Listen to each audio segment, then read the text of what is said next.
السلام عليكم ورحمة الله وبركاته.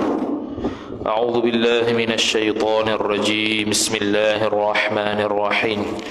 الحمد لله رب العالمين، والصلاة والسلام على أشرف الأنبياء والمرسلين سيدنا محمد وعلى آله وصحبه أجمعين. سبحانك لا علم لنا إلا ما علمتنا إنك أنت العليم الحكيم، ولا حول ولا قوة إلا بالله العلي العظيم. رب اشرح لي صدري ويسر لي أمري واحلل عقدة من لساني يفقه قولي وسدد لساني واهد قلبي بحق نبيك محمد صلى الله عليه وسلم. اللهم أغننا بالعلم وزينا بالحلم وأكرمنا بالتقوى وجملنا بالعافية. نوينا التعلم والتعليم والتذكر والتذكير والنفع والانتفاع والإفادة والاستفادة والحث على التمسك بكتاب الله وسنة رسوله صلى الله عليه وسلم، ودعاء إلى الهدى والدلالة على الخير ابتغاء وجه الله مرضاته وقربه وثوابه سبحانه وتعالى. آمين يا رب العالمين.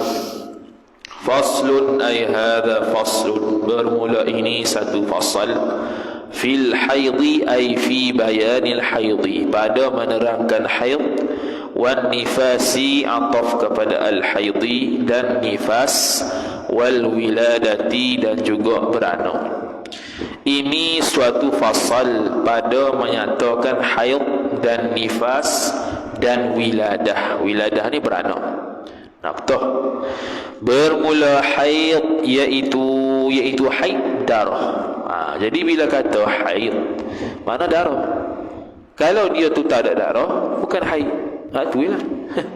Jadi kalau orang tu kata saya ni mari darah ni, tapi saya nak tunggu dah sebab kok mari, tak ada itu. Ihtimal datang semula darah dengan ihtimal suci. Maka bila dia suci, ihtimal suci lebih kuat berbanding ihtimal haid semula. Sebab itu kata Syekh Ibnu Mulaqqin rahimahullahu ta'ala dalam kitab apa nama tu, Umdatul Muhtaj ila Tawjih ila Syarh al-Minhaj, dan juga Syekh Ibnu Hajar al-Haytami rahimahullah dalam Tuhfatul Muhtaj bi Syarh al-Minhaj, zahir seseorang itu bila keluar darah zahirnya haid walaupun belum cukup 24 jam. Dan zahir bila berhenti darah maka zahirnya suci. Kalau cukup himpunan darahnya 24 jam dan ke atas wajib mandi. Kalau jumlah zahir darahnya itu tidak mencukupi 24 jam maka suci, fasad saja. Maka segala sembahyang yang dia tak sembahyang ketika itu wajib qada semula. Jadi bab haid, bab darah dalam kitab syarah Syekh Mahfuz At-Tarmasi rahimahullah sebut dalam Hasyiah At-Tarmasi 'ala al-Manhajil Qawim, bab darah ialah bab yang paling payah dalam bab fiqh. Dan istihadah lagilah payah berbanding haid, kata Imam Nawawi rahimahullah dalam Al-Majmu' Syarah Al-Muhadzab. Kata Syekh Mahfuz At-Tarmasi lagi, maka tidak seyogianya, tidak sepatutnya para wanita mengabaikan pengajian yang berkaitan dengan fiqh darah wanita. Di haid ni payah. Kita mengajar kitab Izalatul Iltibas. Tak habis lagi. Diterang detail lah tu. Kita baca banyak dah kita haid ni. Izalatul Dima' dah baca dah, Sabilal Muhtari baca dah. Sekarang ni kita Risalatul Mahid baca dah. Sekarang ni kita Izalatul Iltibas. Tu kita terang detail lah situ. Nanti kita keterang mudah-mudah sahaja. Jadi mestilah darah. Kalau bukan darah dia bukan haid. Kecuali naqa, iaitu suci yang antara celah-celah haid dalam tempoh 15 hari.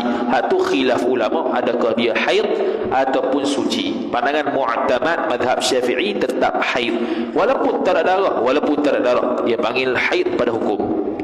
Adapun keluar darah dihukumkan haid pada haqiqah, haid pada hakikat. Jadi mestilah haid itu darah. Darah tu yang keluar daripada kubul perempuan. Nak keluar kata kalau darah tersebut darah haid, macam haid lah, tapi keluar ke hidung, tu bukan haid. Darah macam haid lah, hitam. Macam semalam ada orang komen hitam, hitam tu haid, hatta hitam tak haid lah pada otak dia. Mudah kan? Sebab apa jadi gitu? Sebab hadis sebut gitu. Al-aswadu yu'raf. Aswad tu dikenali, hitam tu dikenali. Dikenali apa? Dikenali sebagai haid. Itu pada ghalib, pada nisbah warna dan sifat. Dia haid lah yang paling kuat. Tapi tak menafikan warna selain hitam tu bukan haid. Tu Jadi bila kata kubul perempuan, pertama kubul, makna terkeluarlah hidung, telinga, mulut dan sebagainya. Bila kata perempuan, maka terkeluar laki-laki. Jadi kalau laki-laki keluar darah hitam, pekat, berbau di zakar dia, bukan haid.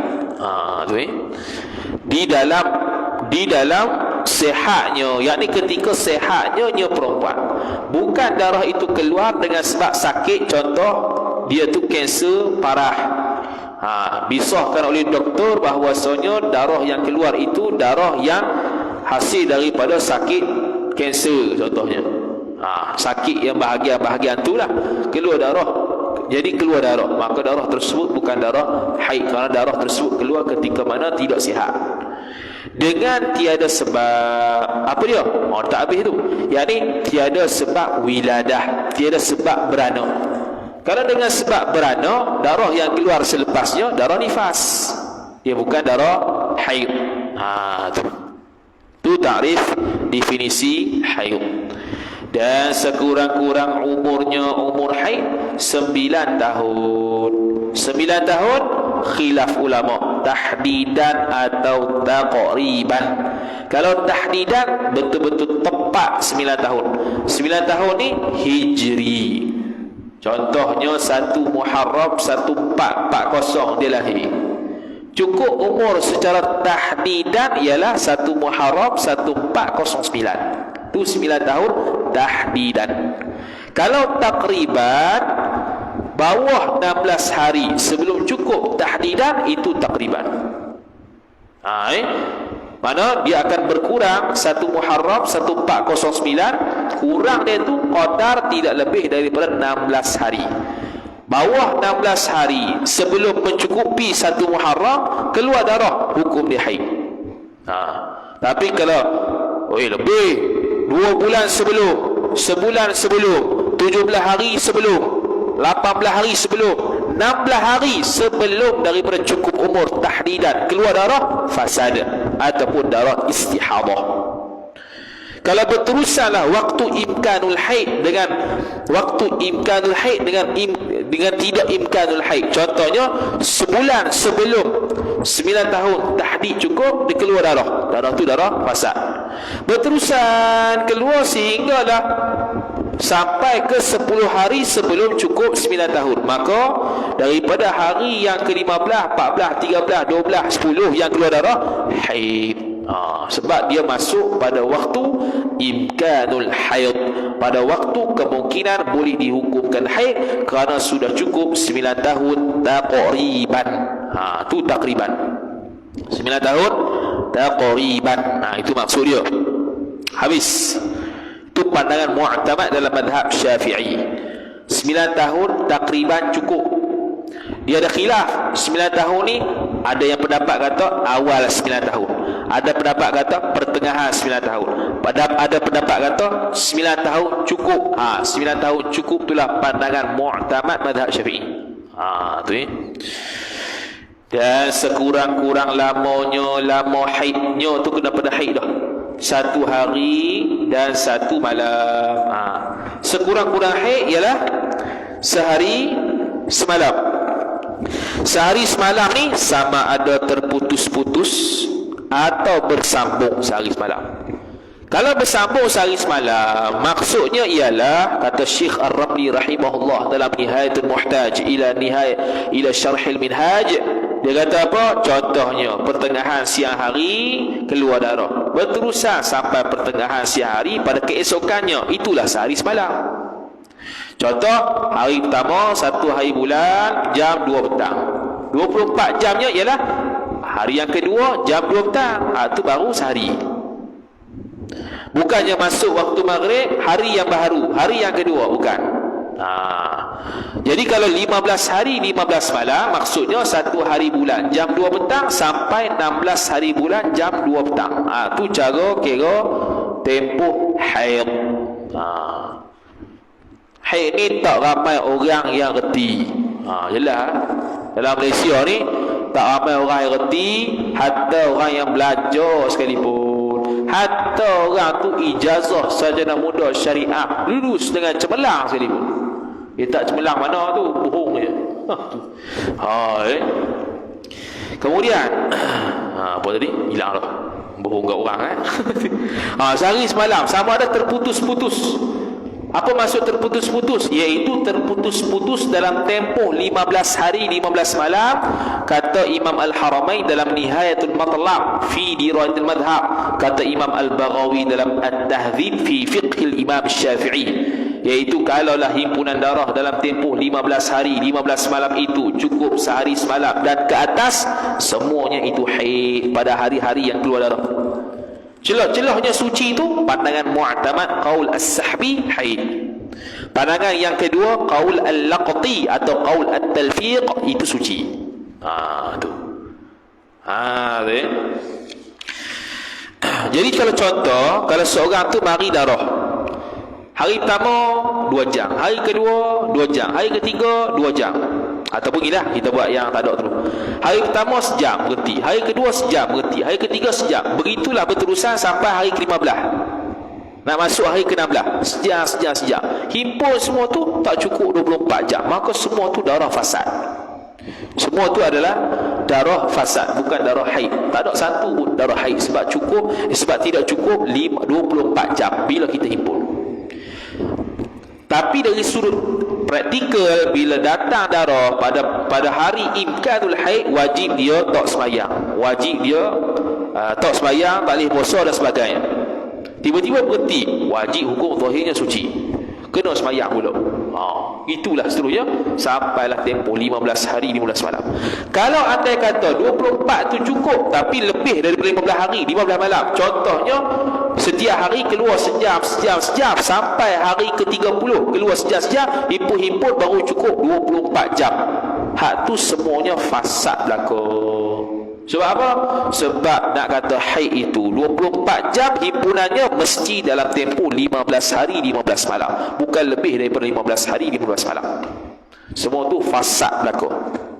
Walaupun cukup 24 jam, tapi cukup 24 jam dalam tempoh lebih 15 hari 15 malam, semua tu fasad berlaku. Jadi sehari semalam ni sama ada terputus-putus ataupun bersambung, memang berterusan. Ada ke bersambung macam mana? Dia tahu, perempuan tahulah dia punya hal.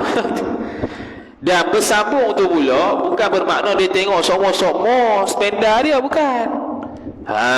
Dia berasa macam dah berhenti, dia pergi cek tanda, tak berhenti lagi, cek dengan kapak, ada lagi.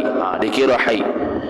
Kalau zahir spenda tidak ada darah, bila keluar masukkan kapak baru ada darah, dia panggil fatrah.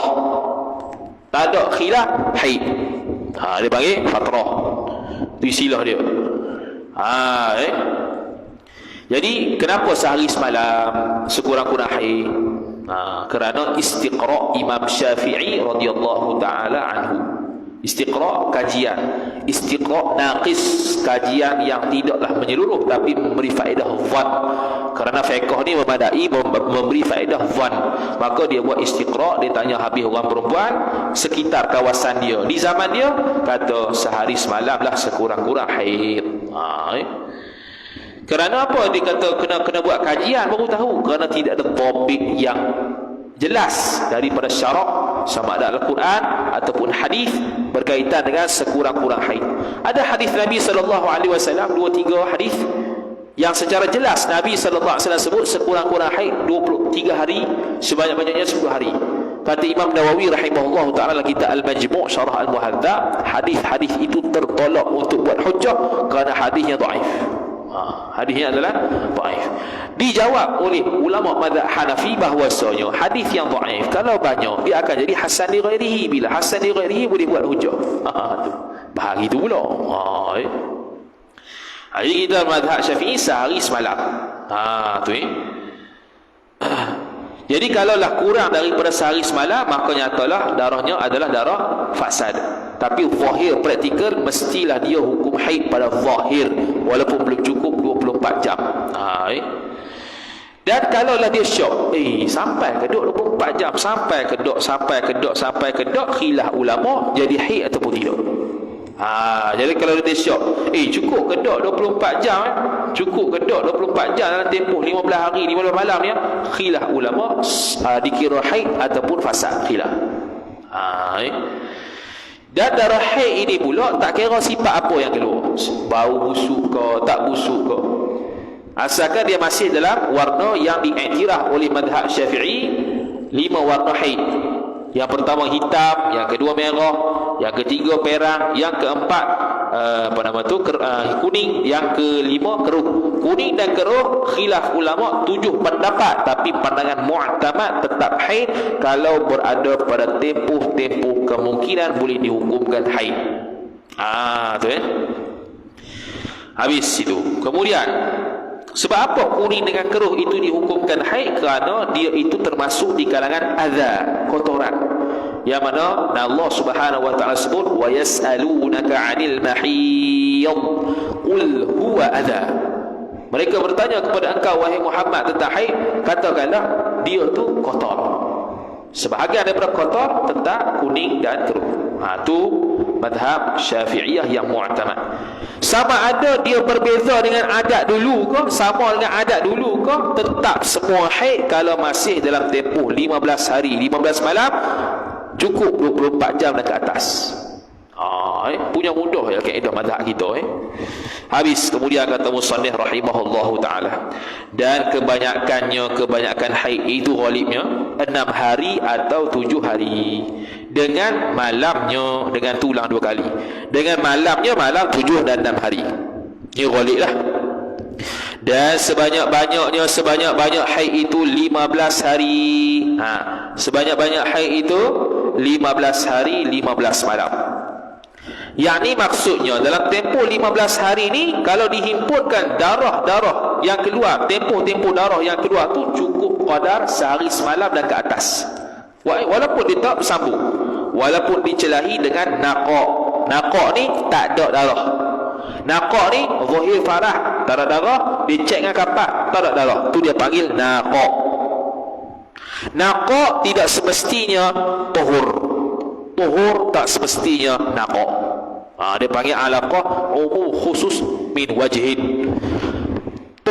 Naqaq tak ada darah, tak semestinya dia itu bukannya suci, tak semesti. Bahkan kadang-kadang naqaq itu haid, iaitu atas pandangan mu'tamad dalam mazhab Syafi'i, qaul as-sahbi, mana-mana darah yang keluar dicelahi oleh tak ada darah naqaq dalam tempoh 15 hari, hukumnya haid. Malah padahal tak ada darah tapi haid pada hukum. Ada tak yang naqaq tetapi dia tu bukan haid? Ada. Contohnya dia keluar 7 hari darah, kemudian hari ke-8 sampai hari ke-30 tak ada darah. Itu dia panggil naqaq serta tuhur, suci.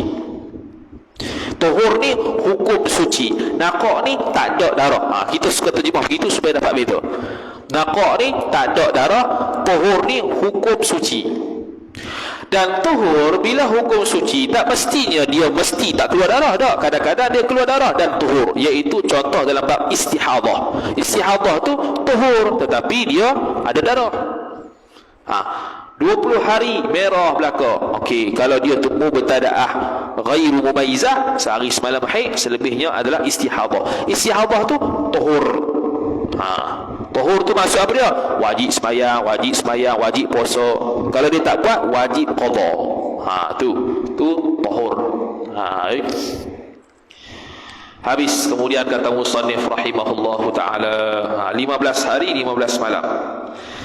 Adapun nifas, iaitu nifas darah yang keluar daripada kubul perempuan hal keadaan perempuan itu mengiringi yakni selepas daripada keluar anak. Nifas ialah dalam mazhab Syafi'i darah juga. Kalau bukan darah, kalau tak ada darah bukan nifas. Jadi kalau orang yang lepas mengandung, dia tunggu darah keluar, dia tak sembahyang, tak puasa, dosa. Sebab itu bukan nifas. Nifas, an-nifasu kal haidhi. An-nifasu kal haidhi. Nifas tu macam haid. Disebutkan dalam kitab apa itu An-Najmul Wahhash fi Syarhil Minhaj. An-nifasu kal haid. Nifas tu macam haid. Sebab tu nifas tu tak banyak sangat pembahasan dia kerana dia macam haid. Jadi kalau dia zahir suci, zahir ada darah, nifas dalam tempoh 60 hari 60 malam. Tu Jadi dalam tempoh dia darah yang keluar daripada kubul perempuan. Makna kalau dia keluar anak itu daripada rahim, tiba-tiba keluar darah ke mulut, itu bukan nifas. Keadaan seorang itu mengiringi anak, yakni keluar selepas kosong rahim daripada anak. Kalau anak dia ada 100 tu keluar, barulah darah yang keluar selepasnya nifas. Tapi kalau dia ada 3 anak kembar, seorang keluar dah, minggu depan keluar nombor 2, celah-celah tu ada darah tu haid. Cukup syarat darah tu haid. Kalau tak cukup syarat, darah tu fasad, istihadah. Tu. Sampailah dia keluar 3 anak ni, darah keluar, lepas tu nifas. Begitu. Dan sekurang-kurang bagi nifas 1 lahzah. Arti 1 lahzah seperti orang berludah. Tu lahzah lah. Kalau kitab Jawi lama dia sebut seperludah. Seperludah tu lah, iaitu mana sikit pak. Tu nifas. Tapi kalau haid sikit pak, tu bukan haid, sebab dia tak cukup 24 jam. Zahirnya hukum haid, lepas tu berhenti semula, zahirnya suci. Begitu. Tu Dan darah tersebut dikira nifas walaupun dia keguguran alaqah dan mudghah. Sekira-kira tuk bidan tengok, hak ni kalau jadi sungguh jadi manusia ni, maka darah yang keluar selepasnya darah nifas, walaupun keguguran alaqah ataupun mudghah. Tu Kemudian kata musannif rahimahullah, dan adat ni dengan mana kebiasaan. Adatnya, yakni kebiasaannya, ghalib nifas 40 hari. 40 hari. Bukan makna mesti 40 hari dah, kebiasaannya 40 hari. Dan sebanyak nifas 60 hari. Sama jugalah kiraan dia 60 hari itu macam haid. 1 hari bulan jam 2 petang kosong rahim, maka boda dia sampai hari ke-61 jam 2 petang. Begitu. Kemudian maka jika lebih daripada 60 hari, iaitu lebih tu darah nyakit, dia panggil istihadah. Bukannya 60 hari nifas, atas 60 hari istihadah, bukan. Dia ada kaedah mustahadah yang 7. Pandangan yang mu'tamad. Pandangan yang mu'tamad dalam mazhab Syafi'i ada kaedah yang 7, seperti mana kaedah dalam istihadah dalam haid.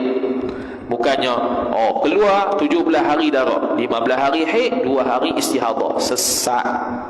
Itu sesat, tak ada pandangan mana-mana mazhab sekalipun. Jadi kena belajar. Tu. Kemudian fasal habis. Jadi istihadah ni perbahasan yang cukup panjang. Biasa kita kecil dia tak akan sentuh. Perbahasan dia cukup panjang. Tu kita bahas dalam Izalatul Iltibas. Tak habis lagi bab istihadah, baru permulaan. Fasal, ini satu fasal. Bermula wiladah, iaitu wiladah orang beranak yang tiada mengiringi atas orang tersebut darah. Orang yang beranak tak ada darah lepas pada tu, wiladah dia panggil. Wajib mandi wiladah kalau tak ada nifas. Tapi kalau lepas beranak ada darah nifas, haram dia mandi. Kena habiskan nifas dia dulu. Habis dah. Habis itu ya nifas. Tak ada apa. Kemudian rukun mandi 2 perkara. Pertama niat. Ni kita pun sebut dah ni dulu. Niat. Apa niat? Iaitu niat bila mana kena air tersebut di anggota, di salah satu daripada anggota kita, sama ada tangan ke kaki ke muka ke, kita pun niat. Maka kita pun ratakan air ke seluruh tubuh badan baru sah. Dan sekurang-kurang niat itu mengangkatkan janabah ataupun haid. Kita dah bahas dah, kalau kita ada mandi wajib banyak, maka cukup niat sahaja aku mandi wajib, selesai. Maka wajiblah menyertakan niat pada mula-mula membasuh satu suku daripada badannya badan seorang. Dan kalau tak buat niat mula-mula tu, maka dia kena patah balik. Dia sampai dah air kat kaki baru niat. Kaki lah sah. Hak atas yang dia basuh tadi tu kena basuh semula. Ya. Dan kedua, meratakan air pada sekalian badan, dan rambutnya rambut seorang, dan bulunya bulu seorang, jikalau tebal sekalipun. Sebab apa tebal wajib? Kerana nadir nak mandi. Wuduk ni sokmo-sokmo. Bila wuduk ni sokmo-sokmo, maka kalau lah benda tebal pun wajib basuh, jadi payah. Tapi kalau mandi, jarang mandi junub, maka diwajibkan untuk basuh segala bulu yang tumbuh di badan walaupun tebal sekalipun. Walaupun bulunya sampai selangor sekalipun wajib basuh. Dan wajiblah atas perempuan membasuh barang yang nyata daripada farahnya. Daripada tu bayan bagi barang. Apa barang? Daripada farahnya, farah seorang. Kalau anak dara yang belum dicocoh zakat dia, maka dia tertutup elok rapat tu, situ ialah wajib basuh. Bagi yang janda, bagi yang pernah merasai persetubuhan tu, maka dia tinggung, maka yang zahir daripada farah tu wajib basuh. Ketiganya, duduk antara dua tapak kakinya, dua tapak kaki seorang. Ni bukan rukun. Ni tak wajib, tak apa duduk ni. Cuma kita boleh kata dia ni rukun kalaulah air tak sampai melainkan duduk. Jadi rukun lah, jadi wajib atas dia. Kerana itu hukumnya daripada zahir jasad juga. Apa-apa yang dia panggil rongga-rongga ataupun lipatan paha, telinga, dubur tu termasuk hukum zahir. Daripada zahir jasad juga, maka kena sampaikan air. Jadi kalau tak dapat sampaikan air melainkan kena duduk, maka duduk tu jadi rukun lah. Itulah kita tanggungnya. Maka jika ditinggalkannya seorang, basuh hak tadi lah, jikalau dengan lupa sekalipun, tiada sah mandinya, mandi seorang. Yakni tak sah tu nisbah tak kena air di anggota tu. Kalaulah kita terlupa basuh tangan, hak lain basuh dah, maka tak sah mandi secara mutlak ke? Tak, bukan tak sah mandi secara mutlak. Sah mandi pada air yang terkena badan saja. Air yang tak terkena badan wajib niat mandi semula. Mandi bahagian yang tak kena air, bukan kena mandi balik. Tak perlu mandi semula. Basuh dan kenakan air tempat yang kita tak kena air. Dengan niat lah, dengan niat untuk mandi junub, maka barulah sah mandinya dan sah ibadat dia. Kemudian kata musannif rahimahullah subhanahu wa ta'ala, sunat mandi itu amat banyak. Setengah daripadanya, daripada sunat mandi, ialah berwudu dengan sempurnanya wudu dahulu, yakni sebelum daripada mandi. Mana sebelum mandi itu kita wuduk sempurna, basuh muka, basuh tangan, sapu kepala, basuh kaki. Sebab ada hadis yang Nabi SAW berwuduk, kemudian kaki tak basuh lagi, kaki basuh akhir selepas mandi. Ada juga gitu. Tapi dalam mazhab Syafi'i, sunat berwuduk dengan sempurna, basuh sampai kaki, barulah mandi, walaupun orang haid sekalipun. Yang nak mandi sunat. Dan menggosok-gosok sekalian badan seorang, dia panggil ad-dalku. Sebab apa menggosok badan ketika mandi ni sunat? Kerana nak keluar daripada khilaf ulama yang mewajibkannya, iaitu mazhab Maliki.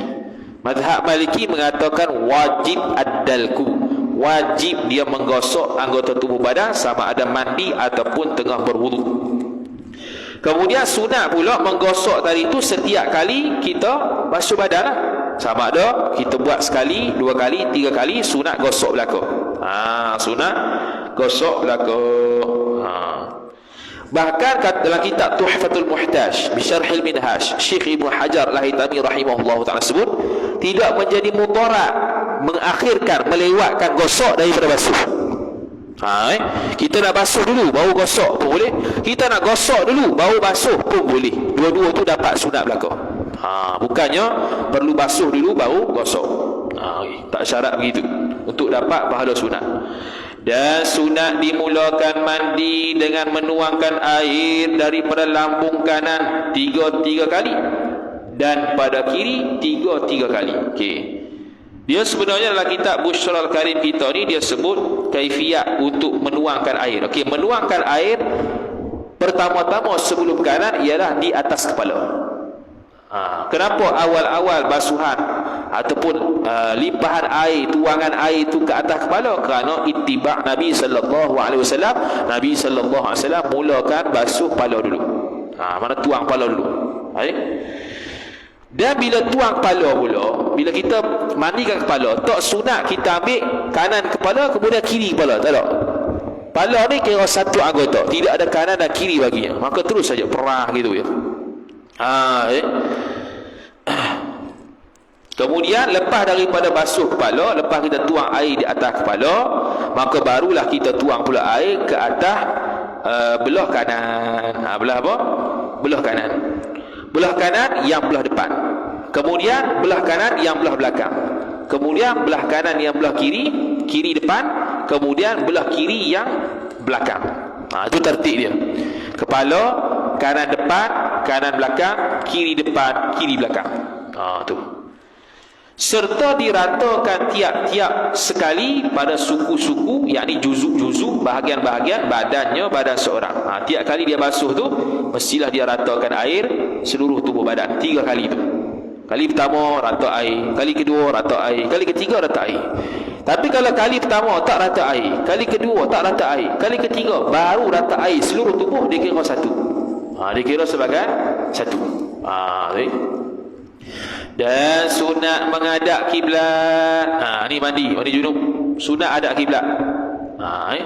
Dan sunat membaca doa kemudian daripada mandi seperti doa lepas wudu. Iaitu itulah lepas wudu tu. Dalam lepas sembahyang, lepas mandi wajib ataupun mandi sunat juga untuk berzikir dan berdoa seperti mana kita berzikir dan berdoa selepas wudu. Itunya kita sebut itu doa dia tu satu. Kemudian inna anzalnahu fi lailatul qadar 3 kali, ayat kursi lagi. Hak tu sunat dibaca ketika wudu, begitu juga sunat dibaca selepas daripada mandi, dengan syarat tidak berlaku tempoh yang panjang. Tak bercerai tempoh panjang lah, duduk lama dulu baru nak baca dak. Dia tempoh yang sekejap. Lepas mandi tu terus kita baca. Kemudian kata musannif rahimahullahu taala, dan dan makruh mandi berlebih-lebih pada menuangkan air jikalau pada tepi sungai sekalipun. Dia panggil al-israf, membazir. Membazir air itu hukum dia adalah makruh walaupun kita basuh dengan air sungai sekalipun. Adapun basuh dengan air milik orang lain, basuh air sabil dengan berlebihan, hukum dia haram. Hukum dia adalah haram. Air orang lain, kita tumpang mandi orang, mandi rumah orang, pra-pro buat lebih kurang, israf, berlaku israf, maka hukum dia adalah haram. Kalau tak ada izin lah. Kalau ada izin makruh. Kalau ada izin makruh juga. Sebab kalau ada izin seperti air kita, maka hukum dia adalah makruh. Habis. Dan antara benda makruh yang lain, antara benda makruh yang lain, ala-ala disebut makruh, kita sebut makruh. Makruh antara benda makruh yang lain berwudu, mandi dalam air yang tidak mengalir. Air yang tenang, air yang dalam kolok, mandi tu. Mandi junub di situ, hukum dia adalah makruh. Dan kalau dia lebih daripada 3 kali basuhan, hukum dia makruh. Mandi junub dia tertinggal madmadah, berkumur-kumur, dan istisyak, makruh. Tu ada benda-benda yang makruh lah. Dan bagi orang junub pula, kalau dia tak mandi lagi, dia pergi makan, makruh. Dia pergi minum, makruh. Dia pergi tidur makruh. Dia pergi jima' makruh sebelum basuh farah dan wudu. Basuh farah dan wudu barulah makan, minum, jima' lagi. Tu. Habis. Kemudian kata musannif rahimahullah subhanahu wa ta'ala, fasal, ini satu fasal. Bermula disunatkan mandi bagi orang yang berkehendak sembahyang Jumaat. Hari pun kita terang dah. Sembahyang Jumaat bila? Iaitu awalnya fajar sehinggalah nak ke sembahyang Jumaat. Paling afdal dekat-dekat nak sembahyang Jumaat baru mandi. Dan pada 2 hari raya bermula nisful lail, pertengahan malam. Dan 2 gerhana sama juga. 2 gerhana ni bila adanya gerhana. Tapi afdalnya bila nak sembahyang gerhana lah. Dan bagi orang yang hendak sembahyang kerana minta hujan, istisqa. Dan bagi orang yang masuk Mekah, bila masuk Mekah sunat mandi. Dan Madinah sama juga. Dan wukuf, mandi kat hotel lah. Dan wukuf di Arafah, ni ketika haji. Dan di Arafah. Dan tawaf, tawaf sunat untuk mandi. Dia ada sunat mandi tawaf, sunat sembahyang tawaf. Dan bagi kafir apabila Islam ia seorang, yakni kalau tidak berjunub, kalau tidak pernah haid. Kalau dia pernah haid kemudian suci dalam kafir, ataupun dia berjunub, keluar air mani, berjima dalam kafir, kemudian masuk Islam, wajib mandi. Dan orang yang memandikan mayit, orang yang mandikan jenazah, wajib juga, sunat juga mandi. Dan bagi orang yang berbekam, yakni buang darah, sunat juga mandi. Orang yang berbekam, siapa yang bekam tu sunat mandi. Dan bagi orang yang sembuh daripada gila, ni pun sama macam orang kafir. Kalau tak berjunub, kalau orang tak bagi tahu dia mu berjunub ni, maka sunatlah. Atau sembuh daripada pitas, baik daripada pitas, pengsan. Habis dah. Masuk pula fasal berkaitan akidah. Faslun, ini satu fasal pada mengenal Tuhan. Kita kenal Tuhan lepas zuhur lah. Ada soalan? Kita rehat, lepas tu pukul 2 sambung pula insya-Allah taala. Ada soalan?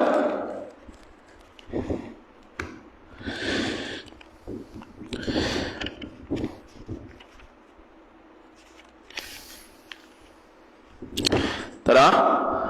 Macam ada Wallahu ta'ala a'lam. Sambung pukul 2 insya-Allah ta'ala.